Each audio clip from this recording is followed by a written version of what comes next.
ऐसे ही वीतरागी हैं जिनको ये नहीं पता कि मुझे कौन पुकार रहा है। अच्छा, आश्चर्यचकित कर देने वाली घटना देखो सज्जनों, जब ये आगे बढ़े तो देवांगनाएं स्नान कर रही थी। देवांगनाओं को सुखदेव जी के जाते हुए जब देवांगनाएं देखती हैं तो इनके ऊपर कोई फर्क नहीं पड़ा, कोई असर पड़ा ही नहीं। सुखदेव जी की उम्र है 12 वर्ष की और शरीर पर वस्त्र नहीं है, लेकिन देवांगनाओं को कोई प्रभाव नहीं पड़ा। पीछे पीछे जब व्यास जी पहुँचते हैं, व्यास को देख करके देवांगनाएं लज्जित हो गईं। व्यास जी ने पूछा, हे देवियों, अभी अभी मेरा नवयुवक बेटा जिसके शरीर पर वस्त्र नहीं, उसे देख करके आप लज्जित नहीं हुई? उसे देख करके आप लज्जित नहीं हुई और मुझ वृद्ध को देख करके आप लज्जित हो रही हो? तो देवांगनाओं ने कितना सुंदर उत्तर दिया। देवांगनाएं कहती है, महाराज आपसे हम सब इसलिए लज्जित हो रही हैं कि आपके अंदर भेद बुद्धि है। आप जानते हो कि स्त्री क्या है, पुरुष क्या है, इसलिए हम सब आपसे लज्जित हो रही हैं। व्यास जी ने कहा, अभी अभी मेरा बेटा जो आगे गया हो, तो देवांगनाएं कहती हैं कि उसको ये पता नहीं कि स्त्री क्या है, पुरुष क्या है। जिसको यही नहीं पता कि स्त्री क्या है, पुरुष क्या है, उससे लज्जा करने की क्या बात है? तो महाराज आपका बेटा जो सुखदेव है वह तो सर्वभूत हृदयम है, वह समस्त प्राणियों की आत्मा है। दुनिया में वह जितने हैं ना, सबको वह ईश्वर का अंश ही समझता है। लिंग भेद है ही नहीं, स्त्री पुरुष का अंतर उसको पता ही नहीं है। इसलिए तम सर्वभूत हृदयम मुनिमान तोस्मि। ऐसे सुखदेव भगवान को प्रणाम करते हुए श्री सूत जी महाराज कहते हैं, सवै पुंसाम परो धर्मो यतो भक्तिरधोक्षजे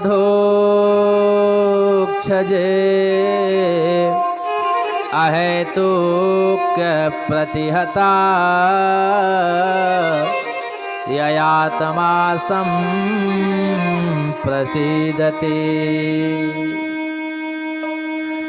इन्होंने पूछा था ना कि मनुष्यों का सबसे परम धर्म क्या है, तो उत्तर देते हैं, मनुष्यों के लिए सर्वश्रेष्ठ धर्म वही है जिसमें भगवान श्री कृष्ण की भक्ति निहित हो। मनुष्य के जीवन का सबसे अद्भुत कार्य वही है जिसमें भगवान श्री कृष्ण की भक्ति दिखाई पड़े, वही सबसे अद्भुत कार्य है।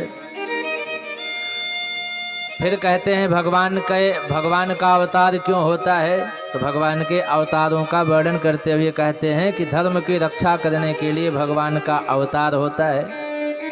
धर्म की स्थापना करने के लिए, पृथ्वी की रक्षा करने के लिए, चराचर जगत के रक्षा के लिए भगवान का दिव्य अवतार होता है। अब भगवान के कितने अवतार हैं, तो कहते हैं भगवान के 24 अवतार हैं। पहला अवतार भगवान का किसका था? सनक, सनंदन, सनातन, सनत कुमार। ये जो सनकादि महात्मा के नाम से प्रसिद्ध हैं, यही भगवान के पहले अवतार हैं, जो सनकादि महात्मा के नाम से ब्रह्मा जी के मानस पुत्रों में प्रसिद्ध हैं। इसलिए ये प्रथम अवतार। दूसरा अवतार सूकर के रूप में भगवान ने अवतार लिया, वाराह का। तीसरा नारद के रूप में, चौथा नर नारायण के रूप में, पांचवा कपिल के रूप में, और छठा भगवान दत्तात्रेय के रूप में, सातवां रुचि प्रजापति के यहाँ भगवान यज्ञ के रूप में अवतार लिए हैं, और आठवां भगवान ऋषभ देव का अवतार है, नौवां पृथु का अवतार है, 10वां मत्स्य का अवतार है, 11वां कच्छप भगवान कछुए के रूप में अवतार लिए हैं, 12वां भगवान धन्वंतरि का है, 13वां मोहिनी का है, 14वां नरसिंह का है, 15वां वामन का है, 16वां परशुराम का है, 17वां व्यास जी का है, और 18वां राम का है, इत्यादि। इसी प्रकार से अभी 24वां अवतार भगवान का हुआ नहीं है।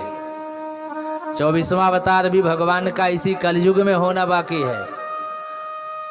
मुरादाबाद जिले में संभल नाम के गांव में विष्णु यश नाम के ब्राह्मण के यहाँ ततो कलिकिर भविष्यति, भगवान का कलिकी के रूप में अवतार होगा। आने वाले समय में ये कब होगा, लीला तेरी तो ही जाने। ये भगवान की माया है। कब अवतार होगा ये भगवान स्वयं जाने, पर कलयुग में भगवान का ये कल्कि का अवतार होगा। इसीलिए सावधान। हमको आपको वेद पुराण भी धिक्कारते हैं, वेद पुराण संत समाज भी सावधान करते हैं। अपने कर्तव्य का बोध करो, अपने कर्म पर हमेशा ध्यान रखो। अगर आपने अपने कर्तव्य पर ध्यान नहीं दिया तो सावधान, शास्त्रों के द्वारा संतों के द्वारा तो दंडित किए ही जा रहे हो, लेकिन तुझे ही मारने के लिए भगवान कल्कि के रूप में अवतार लेंगे। भगवान कल्कि के रूप में जब दिव्यावतार ग्रहण करेंगे सज्जनों, तो कितना दिव्य अद्भुत स्वरूप होगा। काले काले स्वरूप में, काला एकदम काले रूप में भगवान का अवतार होगा। काले घोड़े पर सवार होकर के, काले वस्त्र इत्यादि धारण करके भगवान ऐसे दुष्टों का दमन करने के लिए अवश्य ही अवतार लेंगे इत्यादि वर्णन करते हुए श्री सूत जी कहते हैं, ऋषियों जब व्यास जी को देवांगनाओं ने ऐसा उत्तर दिया कि आपके अंदर भेद बुद्धि बनी हुई है, तब व्यास जी को बड़ी चिंता हुई। मैंने वेदों की रचना किया, पुराणों की रचना किया, महाभारत जैसे महान ग्रंथ का भी मैंने निरूपण किया, और अब भी मुझ में भेद बुद्धि बनी हुई है। तब श्री व्यास जी महाराज अन्न जल का त्याग करके अपने आश्रम में पड़ गए। नारद जी का फिर आगमन होता है। नारम ज्ञानम ददाति यह सह नारदः, जो सभी को ज्ञान सिखाते हैं वही नारद जी हैं। नारद जी का आगमन हुआ तो नारद जी कहते हैं, अरे व्यास जी, कैसी बलवती चिंता ने आपको घेर लिया है, आप किस चिंता में डूबे हो, जरा हमें तो बताओ। पाराशरय महाभाग भवतः कच्चिदात्मना परितुष्यति शारीर आत्मा मानस एव वा। हे व्यास जी, आप किस चिंता में डूबे हुए हो। तब व्यास जी नारद जी को पूरी कथा बता देते हैं कि ऐसी ऐसी बात है, देवांगनाओं के द्वारा मुझे ये कहा गया है कि आपके अंदर भेद बुद्धि बनी है। आप बताओ नारद जी, मैंने 17 पुराणों की रचना किया है, महाभारत जैसे महान ग्रंथ का निरूपण भी मैंने किया है, चारों वेदों की रचना किया है, और अब भी मेरे अंदर भेद बुद्धि बनी हुई है। तब नारद जी भागवत का उपदेश देते हैं कि हे व्यास जी, आप 18वां पुराण लिखिए। 18वां पुराण दिव्य जो भागवत पुराण है, आप उसकी रचना करिए। बोल सच्चिदानंद भगवान की जय हो। तब नारद जी के द्वारा भागवत तत्व का उपदेश ग्रहण करके गणेश जी का आवाहन करके व्यास जी ने 18वें पुराण की दिव्य रचना किया है, जो 18,000 श्लोकों से परिपूर्ण है। तो व्यास जी ने उस भागवत महापुराण की रचना करने के पश्चात अपने पुत्र सुखदेव को ये कथा प्रदान की। फिर सुखदेव के बाद सूत इत्यादि तमाम संतों तक ये कथा पहुंची हुई है, और आज भी चराचर जगत में व्याप्त हो गई है दिव्या भागवती कथा। तदा ते भ्रातरः सर्वे सदस्वैः स्वर्णभूषितैः अनवगच्छन् रथैर्विप्रा व्यासधौम्यादयस्तथा। भगवान पांचों पांडवों को लेकर व्यास धौम्य आदि सभी के साथ स्वर्ण जटित रथ पर विराजमान होकर पितामह भीष्म के पास पहुंचते हैं, जहां पर पितामह भीष्म बाणों की सैया पर पड़े हैं, और अंतिम समय में उनको भगवान के आने का इंतजार है। भगवान जब पितामह भीष्म के पास पहुंचे तो पांडवों के साथ प्रणाम किया, और पितामह भीष्म भगवान से कहते हैं कि हे प्रभु, सदैव देवो भगवान प्रतीक्षता कलेवरम यावदिदं हिनोम्यहम्। प्रसन्नः सारुणलोचनोल्लसत्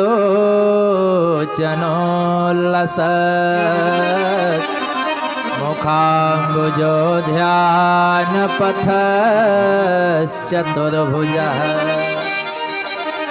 पितामह भीष्म भगवान से कहते हैं कि भो देव भवान तावत प्रतीक्षताम अहम इदम कलेवरम यावद न हिनोमि। हे प्रभु आप मेरे सामने खड़े होकर तब तक मेरी प्रतीक्षा करें जब तक मैं इस कलेवर का परित्याग न कर दूं। क्या बात है, कितना भक्ति का प्रभाव देखिए सज्जनों। आज भक्ति का अद्भुत प्रभाव ये है कि आज भक्त भगवान के सामने, आज जब भगवान भक्त के सामने खड़े हैं तो भक्त भगवान को खड़े होने का तरीका सिखा रहा है। अच्छा जरा विचार करें, हम सब भी अपने आप को भगवान का भक्त मानते हैं, है ना? लेकिन अगर भगवान हमारे सामने आए और हम भगवान से कहें कि प्रभु आप हमारे सामने आए तो हो पर ठीक से खड़े नहीं हो, तो हंसी की बात है कि नहीं? कितनी अटपटी बात है। भक्त भगवान को उठना बैठना सिखाए, भक्त भगवान को खड़े होने का तरीका सिखाए, बात कितनी अटपटी लगती है। लेकिन भक्ति की पराकाष्ठा जब पार होती है तो भक्त कुछ भी भगवान से कहता है और भगवान को करना पड़ता है। आज भक्ति की पराकाष्ठा पार हुई है पितामह भीष्म के द्वारा। ये भगवान से कहते हैं, आज्ञा देते हैं। अर्जुन ने भी भगवान को आज्ञा दिया है, भगवान भक्ति की आज्ञा का पालन करते हैं। दोनों सेनाएं जब आमने सामने हुई कौरव पांडव की, तब अर्जुन ने भगवान से कहा था सेनयोर उभयोर मध्य रथम स्थापय में अच्युत। हे गोविंद, दोनों सेनाओं के बीच में लेकर के मेरा रथ चलो और खड़ा करो, दोनों सेनाओं के बीच में आज्ञा देते हैं। जब भक्ति की पराकाष्ठा पार होती है तो भगवान भक्ति की आज्ञा का पालन भी करते हैं। आज भगवान से पितामह भीष्म कह रहे हैं कि प्रभु भवान तावत प्रतीक्षता अहम इदम कलेवरम यावद न हिनोमि। आप तब तक मेरे सामने खड़े होकर के प्रतीक्षा करें जब तक मैं इस कलेवर का परित्याग न कर दूं। भगवान ने कहा कोई बात नहीं भक्तराज, मैं खड़ा हो जाता हूं। भगवान खड़े हो गए। पितामह भीष्म ने कहा महाराज मैंने कह दिया और आप ऐसे मुंह बना के खड़े हो गए, ऐसे काम चलने वाला नहीं है। मैंने कहा और आप मुंह बना के खड़े हो गए। भगवान ने कहा अरे भाई इसमें मुंह बनाने की क्या बात है, जैसे कहो वैसे खड़ा हो जाता हूँ, क्या बात है। भगवान कहते हैं जैसे कहो भक्तराज वैसे ही खड़ा हो जाता हूँ। तब पितामह भीष्म कहते हैं प्रसन्नः सारुणलोचनोल्लसत्। मेरे ध्यान के पथ पर महाराज आप चतुर्भुज रूप में मंद मंद मुस्कान करते हुए खड़े हो जाओ। मैं आज आपकी मंद मुस्कान अपने ध्यान के पथ पर देखना चाहता हूँ। आपकी चतुर्भुजा जो स्वरूप है चतुर्भुज की, ऐसी दिव्य सुंदरता अलौकिक छटा का मैं मंद मुस्कान के साथ दर्शन करना चाहता हूँ। भगवान ने कहा कोई बात नहीं भक्तराज, मुस्कान करते ही आपको मिलूंगा, मुस्कुराते हुए ही मैं आपको मिलता हूँ। एक अद्भुत बात आपको बताऊं सज्जनों, आज पितामह भीष्म भगवान के किस रूप का ध्यान करना चाहते हैं वह वर्णन यहाँ पर मिल रहा है। हमको आपको भी यही सीख लेनी चाहिए कि हम भगवान के मूर्ति की पूजा तो करते हैं, भगवान के स्वरूप की पूजा तो करते हैं, लेकिन किस स्वरूप की पूजा करनी चाहिए इसका भी ध्यान देना चाहिए। कौन से स्वरूप की पूजा करनी चाहिए, है ना, इसका भी ध्यान होना चाहिए। जैसे कभी कभी जो हनुमान जी के भक्त होते हैं वो हनुमान जी की आराधना करते हैं, पूजा करते हैं, हनुमान जी की मूर्ति भी स्थापित करते हैं, लेकिन भगवान हनुमान जी की ऐसी मूर्ति स्थापित कर देते हैं जहाँ पर हनुमान जी स्वयं इमरजेंसी में होते हैं। बोलिए हनुमंत लाल की जय हो। हनुमान जी इमरजेंसी में कब होते हैं? जब ये संजीवनी बूटी लेके जाते रहते हैं, लक्ष्मण का प्राण संकट में है, सवेरा होने के पहले ही पहुंचना है, और हनुमान जी संजीवनी बूटी लेके उड़े जा रहे हों और रास्ते में आप कहो हे हनुमान जी जय हनुमान ज्ञान गुण सागर जय कपीसतो लोक उजागर, हे महाराज हमारी भी सुनते जाइए। यद्यपि ऐसी अलौकिक शक्तियों के लिए कुछ भी असंभव नहीं है, लेकिन फिर भी विचार करने की बात है। भगवान तो उस समय संकट में स्वयं हैं और ये हनुमान जी महाराज ये संजीवनी बूटी लेके जा रहे हैं, आप बुलाओगे नहीं रुकेंगे। अथवा अगर हनुमान जी राम जी के ध्यान में बैठे हों और आप कहो महाराज हमारी सुनो, हनुमान जी तो राम जी का ध्यान कर रहे हैं और आप कहो हमारी सुनो, कैसे सुनेंगे? ऐसे जैसे जब आप अपने घर में पूजा स्थल पर पूजा करने के लिए बैठते हो और जिस समय आपका मन पूरी तरह से पूजा में लग जाता है, ईमानदारी से बताओ, आपके घर का छोटा बच्चा जो आपको प्राणों से ज़्यादा प्यारा है और वो जब जोर से आवाज़ करता है तो आपको गुस्सा आती है कि नहीं? क्योंकि आपकी पूजा में बाधा पहुंचती है उस छोटे से बच्चे से, भले ही प्राणों से ज़्यादा प्यारा है लेकिन आपका मन पूजा में लग गया है, इसलिए आज आपको वह भी दुख दे रहा है। तो राम जी के ध्यान में हनुमान जी जब विराजमान है तो आपकी कैसे सुनेंगे? कुछ लोग दुर्गा जी की आराधना करते हैं तो महिषासुर मर्दिनी की फोटो लगा देते हैं, मूर्ति लगा देते हैं। अब बताओ, जिसमें देवी जी महिषासुर का मर्दन कर रही हैं, आपकी कैसे सुनेगी? अरे आप ऐसी मूर्ति का ध्यान करो जिसमें वो वरद हस्त मुद्रा में विराजमान हो। आज इसीलिए पितामह भीष्म भगवान से कह रहे हैं, आपके प्रभु अनेकानि रूपाणि नामानि सन्ति, आपके अनेक नाम हैं, अनेक रूप हैं, पर मुझे आज हर रूप का ध्यान नहीं करना है। आज मुझे आपका वह रूप चाहिए जो प्रसन्न हासारुणलोचनोल्लसन, मंद मंद मुस्कान करते हुए प्रभु जब आप खड़े होते हो ना, वो रूप मुझे बहुत प्रिय है। तब पितामह भीष्म भगवान की पुष्पिताग्रा छंद में सुंदर स्तुति गाते हैं। इति मतिरुपकल्पिता वितृष्णा भगवति सात्वत पुंगवे विभूमनि स्वसुखमुपगते क्वचिद विहरतुं प्रकृतिमुपेयुषु यद भव प्रवाह।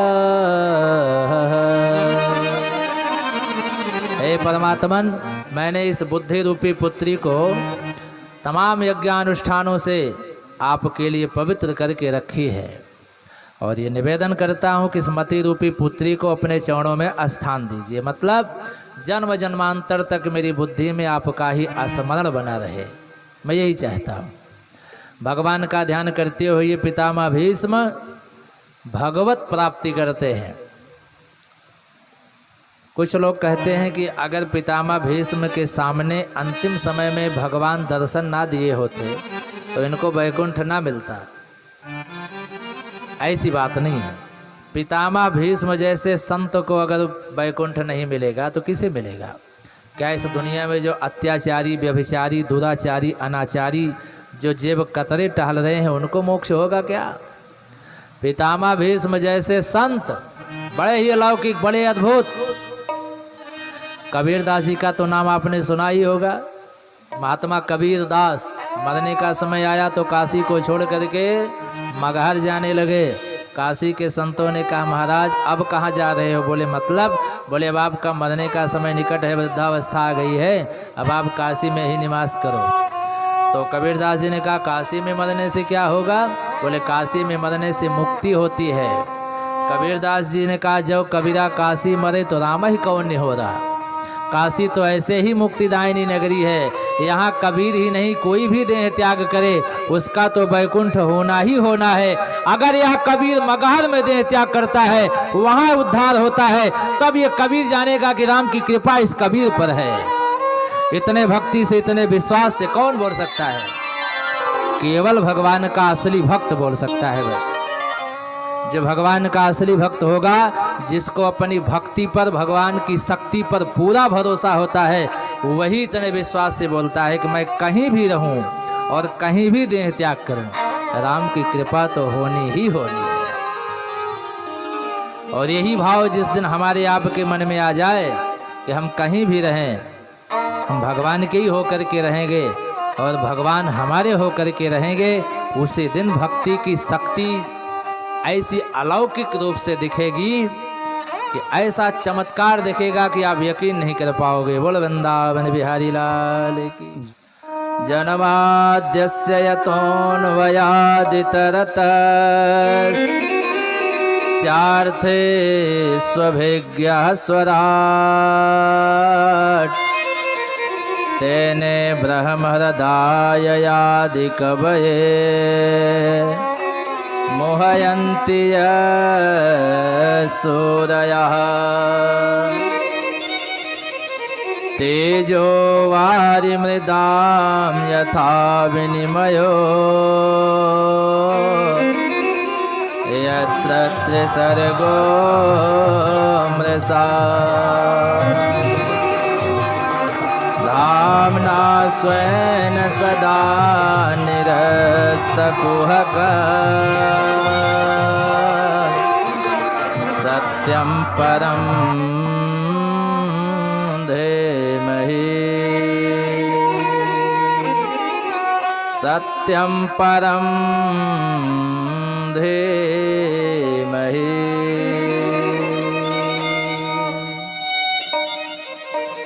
भागवतकार व्यास जी श्रीमद् भागवत महापुराण का जब शुभारंभ करते हैं तो सबसे पहले मंगलाचरण करते हैं।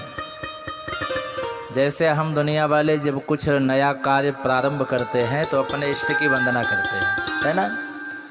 जो जिसको इष्ट मानता है वह उन्हीं की वंदना करता है। जो राम जी को मानता है वो राम जी का नाम लेके कार्य शुभारंभ करता है।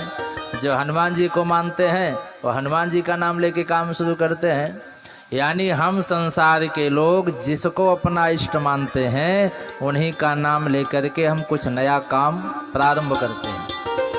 आज व्यास जी जब भागवत लिखना प्रारंभ करते हैं तो उन्होंने भी मंगलाचरण किया है, लेकिन आश्चर्य ये है कि किसी का नाम नहीं लिया है।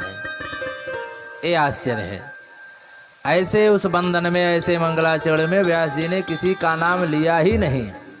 ना तो राम जी का नाम लिया, न कृष्ण का नाम लिया, न देवी जी का नाम, न दुर्गा जी का नाम, न हनुमान जी का नाम, किसी का नाम नहीं लिया। बस व्यास जी कहते हैं सत्यम परम धीमहि, मैं सत्य को प्रणाम करता हूँ, सत्य की वंदना करता हूँ। अच्छा, विद्वान लोग जब इसका अर्थ निकालते हैं तो कहते हैं भाई सत्य को प्रणाम किया है व्यास जी ने तो सत्य से कुछ अलग थोड़ी है। सर्वम सत्य प्रतिष्ठितम, सब कुछ सत्य में प्रतिष्ठित है। अथवा आप ये कह सकते हो कि चाहे कोई देवता हो चाहे कोई देवी हो, ये सत्य से अलग नहीं है, सब सत्य में ही तो प्रतिष्ठित है। इसलिए कहते हैं सत्यम परम धीमहि। विद्वान लोग अद्भुत तरीके से जब इस श्लोक का अर्थ निकालते हैं तो कहते हैं देखो भाई, स्पष्ट रूप से भले ही नहीं पता चल रहा हो लेकिन परोक्ष रूप से देखा जाए तो इस श्लोक में भगवान श्री कृष्ण की स्तुति दिखाई पड़ रही है। लोगों ने कहा कैसे, तो संत जन उत्तर देते हैं व्यास जी का जो परोक्ष भाव है कि जैसे व्यास जी ने लिखा जन्माद्यस्य यतः, कहते हैं जो जन्म मृत्यु विकारादि रहिता, जो जन्म और मृत्यु के विकार से रहित है, यानी जो अजन्मा है, जो कभी जन्म नहीं लेता।